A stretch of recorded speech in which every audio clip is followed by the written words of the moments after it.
Hello everybody, welcome to another video on the channel. Today I am bringing back an episode of AOR. We are now in Season 16 and I have managed to get myself into the S3 category on PC. After putting in a lot of time into my time trials and the evaluation race, I managed to get myself promoted from S7 to here in F3, and we're racing against some very quick guys, people that I've come across in social races before that have often gone off into the distance, and I'm now going to be racing alongside them. So it's really exciting challenge to be taking on for this season. And here at Australia, looking forward to getting into it. I love the circuit. I think it's a great challenge. Setup is making the car feel a little bit skittish at the moment, having some troubles definitely in turn 11 and 12 on exit especially. Each car just starts to feel a bit oversteery, but hopefully going to try and keep it settled during qualifying and the race.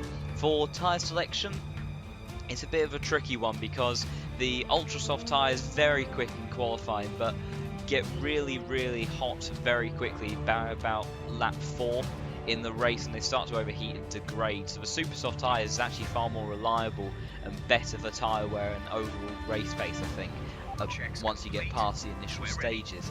So I'm going to do a banker lap on these super soft tyres and see whereabouts that puts me. In practice I did manage to do a 20.1 on these tyres, and that would be relatively competitive I think for this split, so we're going to see what we can do.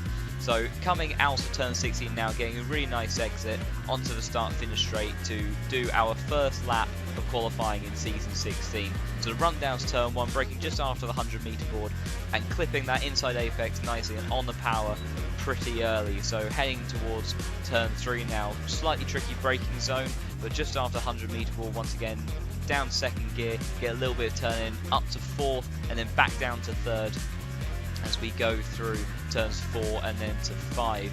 So not a bad first sector, could have been better, but you see already 0.6 of a second down on Muller, who's put in a provisional pole time. So there's definitely a big difference between the ultra soft tyres and these super soft. So going down to 9 and 10, beware of that inside curve because you can destabilize the car quite a lot, and then carrying all of that speed towards the very tricky 11 12, by far the hardest corners on the circuit, losing another 3/10 through sector 2. Now we come through turn 12 a little bit squirrely on exit, but we're not too bad. We're going to take that speed down to turn 13, braking as late as we possibly dare, and then clipping that inside curb and getting a good run as we head towards 14, carrying a lot of speed. Little bit too much curb on entry there, probably lost maybe half a tenth or so, but not too bad.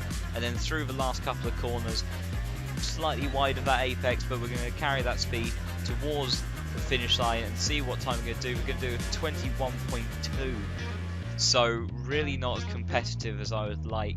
I've already had to go out and do a run on the ultra soft tyres now because I was plummeting down the order. So we've got ourselves provisionally up to 7th place on a pretty decent lap, definitely some time to find, and we'll see if we can, in the last moments of this quali session, improve on that lap and maybe get ourselves up a couple of positions. We've already now dropped down to 9th, but we'll see what we can do. Getting a better exit out of the final corners, and we go through turn 1, running slightly wide of that apex, locked up the brakes line, we're going to lose well over 1/10 of a second before we've even got to turn 3, so this is an appalling start to the lap. And then as we come through this corner, running slightly wide of the apex there, up a couple of gears, understeering through turns 4 up to 5, so almost 2/10 lost in sector 1, so not very good at all. But we can see as we now come through 6 and 7, gain 10th back, got a really nice exit through those. We went half and half on each curve. Julian goes and sets himself a provisional pole time, and then once again we gain about another 10th of a second and really starts to reel in on that lap. So we're going to be up by the time we get to sector 2. So it's been a really good middle sector. As we come through 11 and 12, carried a bit too much entry speed there. We're actually going to lose the time that we just gained on exit, so really playing about with the deficit that we have on this delta at the moment. As we come through turn 13, there or thereabouts with where we were before, a lot more commitment through turn 14 there, and as we come through the final couple of corners, we're going to be 10th and a bit up, but then we're going to run slightly wide of that final apex and we're going to lose a bit again. It's going to be an incredibly marginal improvement, but maybe it'll be just enough to move us up slightly, and it is. We're actually going to go up to 8th position, just in front of Skatey before the end of the session. Easily left 1.5 tenths on the table there, so it could have been 7th, maybe even 6th position if we really put it together. But overall, for first quality session against these F3 guys, I am relatively happy with that. So I will take that. Julian actually had a 5-place penalty, unfortunately, for some silly reason in qualifying. But we are going to focus on our race now, making a few setup changes. We're going to reduce the front wing by 1 and give us a bit more straight line speed, a bit more stability, make it a little bit less oversteery. Opening up the diff just a bit to try and ease those rear wheels, as they will start to overheat very quickly. And then that brake bias is just going to go slightly forward, kind of do the same thing, take a little bit of pressure off of those rear tyres so they don't overheat too much.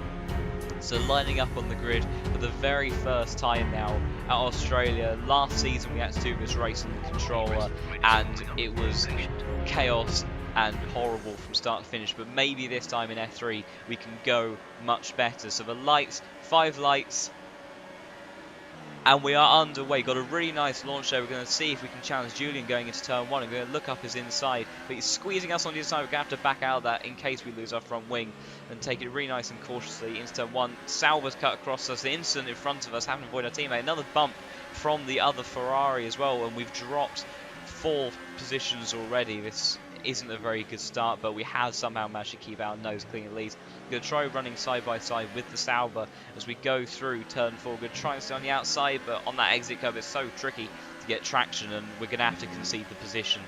But we are at least still in one piece.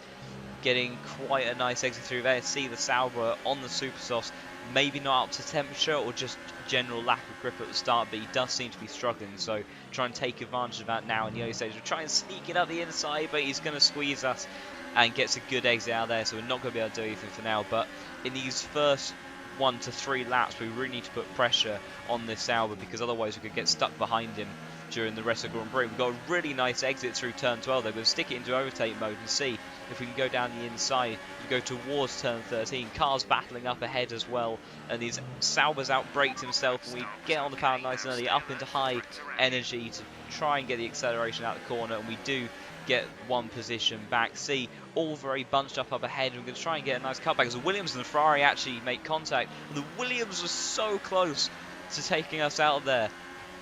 Millimeters separated his wing from the back of my car, and we can actually see if we can get a go onto our teammate going into turn 1. Just slide down the inside, a little bit of wheel bump. We've actually lost a lot of momentum now, so we've got to be wary of that Toro Rosso behind us, because he's now got the toe. So we're heading down towards turn 3. And see, trying to defend the position. He's turned into us on the braking zone. Let's clips our front wheels, put us slightly offline. They're still running side by side as we go through turn 4. He's pushed us onto the outside curve. The right rear spun up and we're in the wall. Let's see if we can keep it going, but no. That's it. That's us out. Lap 2. Unbelievable. So disappointing. Could have escaped from that mishap and tried to push on with a long second stint of soft tyres, but the second collision with one of the other cars around us, that put an end to our race.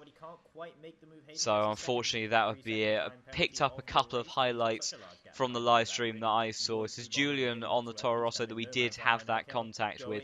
And going into the chicane 9-10, tries to go around the outside. Toro Rosso squeezes Julian in the same way he did to us, but more open part of the circuit, and he was not giving in. So fair play to Julian there. He's pushed on, and as he goes into 11 and 12, he's going to get the move done. Toro Rosso thinks about trying to come back, gets a good run out of turn 12, but Julian's too far ahead at this point and has got the position. And then on to lap 27 now, 2 laps to go. And my teammate, who wasn't very far ahead of us at the time that we had our dreadful enter the Grand Prix, has worked his way back at 3rd position. He's put in the Haas under pressure, see if he can split 2 Haases. As we go into turn 1, he's got a really good run. He's going to try and go down the inside. Haas is trying to hold it around the outside. He's actually outbraked himself and gone onto the grass. Our teammate has swooped around the outside and taken 2nd position. Haas tries to come back at him, but our teammate's got the DRS and he would get himself up to second on the podium. So that's great for us in terms of championship and stopped Haas from having a perfect weekend straight away in the championship. So it would be Muller that would go on to win the race, starting from the front after Julian had his penalty, and it was a masterclass of a race for him. So congratulations to him and both my teammate and the other Haas for doing so well in that race. But unfortunately for us, our debut in F3, it came to an end so soon, and it's a shame, but I have to take away from this the fact that I felt like I had pretty good pace, better pace than I was expecting to have in comparison to some of the other runners in the field. And hopefully in Bahrain, which is next circuit on the calendar, I can survive maybe slightly longer in the race and hopefully put together a decent challenge for maybe top 5 area and try and score some decent points. So, unfortunately, that's it for this one, but thank you so much for watching, and until next time, goodbye.